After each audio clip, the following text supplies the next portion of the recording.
সামনে আমার অবজারভেশন 2026-27 পর্যন্ত একটা অর্থনৈতিক মন্দা চলতে পারে। বলবে কিছু কিছু লোক যে ভবিষ্যৎবাণী করতে যাওয়ার, এটা ভবিষ্যৎবাণী নয়। আপনি বর্তমান সম্পর্কে খবর রাখেন না বলেই বর্তমানকে আপনার ভবিষ্যৎ মনে হচ্ছে।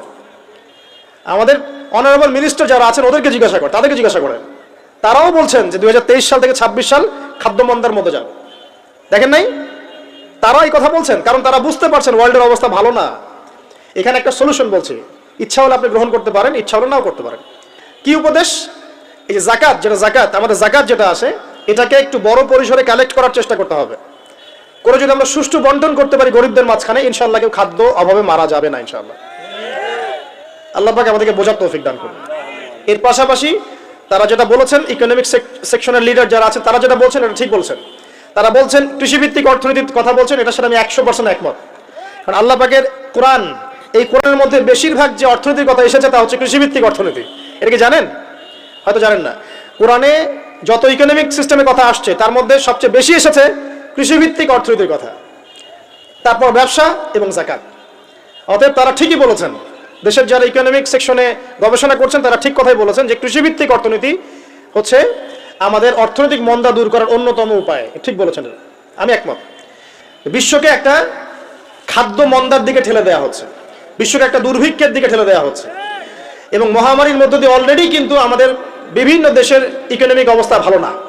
তার উপরে খাদ্য সংকট, তার উপরে যে বৈশ্বিক যুদ্ধগুলো, আমদানি রপ্তানি বন্ধ হয়ে যাচ্ছে, তেল গ্যাসের দাম বেড়ে যাচ্ছে, জনগণ হাহাকার করছে। এই পলিটিক্যাল গ্লোবাল অ্যাফেয়ার্স এর ফিতনা এগুলা। তা আপনাকে এই জন্যই প্রথমে আমি একটা কথা বললাম যে ফিতনাময় একটা পরিবেশে একজন মুমিন যার অন্তর্দৃষ্টি আছে, যে কোরআন এবং সুন্নাহ দিয়ে এই বিশ্বের এই রহস্যগুলো উদ্ঘাটন করতে পারে, সে ভালো থাকতে পারে না। তার মনটা সবসময় কিন্তু মানে ব্যাকুল থাকবে যে কিভাবে এইসব সমস্যা থেকে নিজে উত্তরণের পথ খুঁজতে পারি, আর আমার পরিবারকে বাঁচাতে পারি, আর আমার জনগণকে বাঁচাতে পারি। আর যদি আপনি আত্মকেন্দ্রিক হন, স্বার্থপর হন, তাহলে নিজের চটকায় তেল দিবেন, নিজে ভালো থাকলেই বাপের নাম। তো দেখুন, এই জামানার কথাই নবীজি বলছেন সাল্লাল্লাহু আলাইহি ওয়াসাল্লাম, তোমাদের সামনে এমন একটা যুগ আসছে, নবীজি বলছেন জামানা সাবরিন, কঠিন জামানা, যে জামানায় ঈমান নিয়ে চলাটা হবে হাতের মধ্যে আগুন নিয়ে চলার মতো। তো নবীজি বলছেন ওই সময়ে, সাহাবী জিজ্ঞাসা করছেন, ইয়া রাসূলুল্লাহ, আমি ওই সময়ে কি করব? ওই সময় আমি কি করব, আমাকে কি পরামর্শ দিচ্ছেন? নবী সাল্লাল্লাহু আলাইহি ওয়াসাল্লাম বলছেন, হে আমর ইবনে আস, তুমি ওই সময় বাড়িতে অবস্থান করো, বাসায় থাকো, বিনা প্রয়োজনে বাড়ির বাইরে এসো না। ওই সময় তুমি নিজের পাপের জন্য আল্লাহর কাছে ক্রন্দন করতে থাকো, বিনা প্রয়োজনে বাড়ির থেকে বের হয়েও না। আর মানুষের সাথে এত বেশি মেলামেশা করো না, নিজে তোমার আমল, তোমার গুনাহ নিয়ে ব্যস্ত থাকো, তোমার পাপের জন্য আল্লাহর কাছে কান্নাকাটি করো, ইনশাআল্লাহ তুমি নাজাত পেয়ে যাবে। এটা একটা অপশন, মানে ফিতনাময় পরিবেশে আপনি কিভাবে বাঁচবেন, এটা একটা অপশন।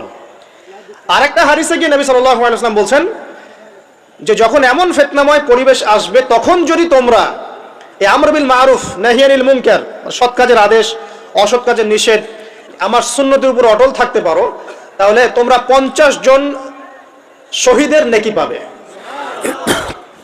সাহাবায়ে কেরাম বলছেন, ইয়া রাসূলুল্লাহ, আমিনহুম আও মিন্না, তাদের মধ্যে 50 জন নাকি আমাদের মধ্যে 50 জন শহীদ? নবী করিম সাল্লাল্লাহু আলাইহি ওয়াসাল্লাম বলছেন, বাল মিনকুম, বরং তোমাদের মধ্যে 50 জন শহীদ। এটা অপশন নাম্বার 2। এক কি বললাম, আপনি নিজেকে নিয়ে ব্যস্ত থাকেন, বাসায় থাকেন, বিনা প্রয়োজনে বাড়ির থেকে বের হবেন না, মানুষের সাথে কম মেলামেশা করেন, এবং নিজের পাপের জন্য আল্লাহর কাছে কান্নাকাটি করেন, নিজের আমল নামা নিয়ে ব্যস্ত থাকেন, ইনশাআল্লাহ নাজাত পাবেন। 2 নাম্বার, যদি আপনার কাছে আরো বেশি যোগ্যতা থাকে এবং আপনি আরো বেশি সাহসী হন এবং আপনি উম্মার, দেশের জনগণের কল্যাণ কামনা করেন, তাহলে অন্যদেরকেও এই ফিতনাময় পরিবেশে টিকে থাকার ফর্মুলা বলে দেন। এখানে সবর করেন, আমর বিল মারুফ নাহি আনিল মুনকারের কাজ করেন, আল্লাহ পাক আপনাকে ইনশাআল্লাহ 50 জন শহীদ সাহাবী নেকি দিবেন ইনশাআল্লাহ। আরো অপশন আছে। কি অপশন? ওই যে আসহাবুল কাহফ কি করেছিল, একটা ফিতনাময় পরিবেশ থেকে নিজেরা আস্তে করে সরে গিয়েছে। যখন আপনি পরিবেশকে পরিবর্তন করতে আর পারছেন না, দাওয়াত দিয়েও কোনো কাজ হচ্ছে না, মানুষ কথাও শুনছে না, জুলুম নির্যাতন বাড়তেই আছে, টিকে থাকা মুশকিল, তখন তাদের হিসাবের দায়িত্ব আল্লাহর উপর ছেড়ে দেন, আপনি ওখান থেকে ডিসকানেক্টেড হয়ে যান। এটা একটা অপশন। তো হয়তো আপনার কাছে মনে হচ্ছে না এখন ওই যুগ আসে নাই, কিন্তু আমি আপনাকে বলে দেই যে কোরআন এবং সুন্নাহর চোখ দিয়ে যদি আপনি দেখতে শেখেন এবং বর্তমান বিশ্বের প্রেক্ষাপটটা অ্যানালাইসিস করার যোগ্যতা আপনি অর্জন করেন কোরআন সুন্নাহর চোখ দিয়ে, আপনি বুঝতে পারবেন সেই সময় অনেক আগেই চলে এসেছিল। এখন ফিতনা এবং ফাসাদময় এই পরিবেশে আমরা কি করতে পারি? যাকাত ইসলামিক অর্থনীতির মূল ভিত্তি। কিভাবে জানেন? ব্যবসা এবং যাকাত এটা কি করে? এটা একটা মার্কেটের মধ্যে সম্পদ ঘুরতে থাকে। আমি বুঝাচ্ছি আপনাকে। মনে করেন আপনি ব্যবসা করছেন এবং যাকাত দিচ্ছেন। যাকাত কারা দিবে? যারা যাকাতের নিসাব পরিমাণ সম্পত্তি রাখে, মানে কিছুটা ধনী তারা। তো তারা ব্যবসা করছে, মাশাআল্লাহ। ব্যবসা যখন করে, ব্যবসায় কি থাকে? লাভ থাকে, লস থাকে, লাভ থাকে, লস থাকে। লাভও হতে পারে আপনার, লসও হতে পারে। আর সুদে কি শুধু লাভ, লস আছে? লস নাই। পার্থক্য বোঝেন। এখন ব্যবসা যখন আপনি করবেন, এই টাকা বা মূল যে ক্যাপিটাল যেটা বলে অর্থনীতির ভাষায়, এটা মার্কেটের মধ্যে সার্কুলেট করতে থাকবে। আজকে আপনি ধনী, লাভ করেছেন, কালকে লস করবেন, এই ধন আরেকজনের হাতে চলে যাবে। সে আবার ব্যবসা করছে, সে লাভ করলে সম্পদ তার হাতে থাকলো, লস করলে আরেকজনের হাতে। মানে এই মানিটা, ক্যাপিটাল যেটা, এটা মার্কেটের মধ্যে ঘুরতে থাকে, ঘুরতে থাকে। আজকে কেউ ধনী, কালকে কেউ ধনী, আজকে কেউ ফকির, কালকে কেউ ধনী, এভাবে। এখানে আল্লাহ পাক যাকে ইচ্ছা হয় ধন দেন, যাকে ইচ্ছা হয় দরিদ্র করেন। এটা আল্লাহ পাক নিয়ন্ত্রণ করেন। আবার এর মধ্যে যারা ধনী হবে তারা আবার যাকাত দিবে। কাকে যাকাত দিবে? যে গরিব তাকে। এই কারণে অর্থনৈতিক সাম্য থাকবে এবং টাকা, ক্যাপিটাল মার্কেটে সার্কুলেট করতে থাকবে। এটা হচ্ছে ইসলামিক ইকোনমিক্স। বুঝতে পারছি না মনে হয়? আর রিবাই কি হবে? রিবাই কোনো লসের চান্স নাই। মানে এখানে ধনী আরো ধনী হতে থাকবে, গরিব আরো গরিব হতে থাকবে, প্লাস যাকাতও দিবে না। তখন সমাজের একটা অংশ অনেক ধনী হবে, আরেকটা অংশ একদম মাটিতে পড়ে যাবে, কোনো ব্যালেন্স হবে না। এই কারণে বিশ্বের একটা অংশ, ওই বিশ্বের একটা বড় অংশ যারা সুদখোর, যেখান থেকে সুদ এসেছে, ওইটা আস্তে আস্তে ধনী হয়ে গেছে এবং বিশ্বের বহু কান্ট্রি আস্তে আস্তে দারিদ্র সীমার নিচে চলে আসছে। এটা শুধু ব্যক্তির ক্ষেত্রেই নয়, এটা সমাজের ক্ষেত্রেই নয়, পুরো বিশ্বটা হচ্ছে।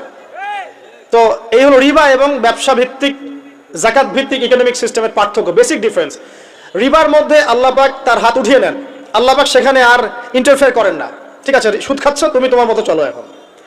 আর ব্যবসা ভিত্তিক ইকোনমিক্স চললে আল্লাহ পাক সেখানে কাউকে ধন দিবেন, কারো কাছ থেকে নিবেন। আপনার ধন নিয়ে আমাকে দিবেন, আমার ধন নিয়ে আপনাকে দিবেন। আর আমি যদি ধনী হই, আমি আবার যাকাত দিব, সেই যাকাতের টাকা আবার আপনার হাতে যাবে, কেউ না খেয়ে মরবে না।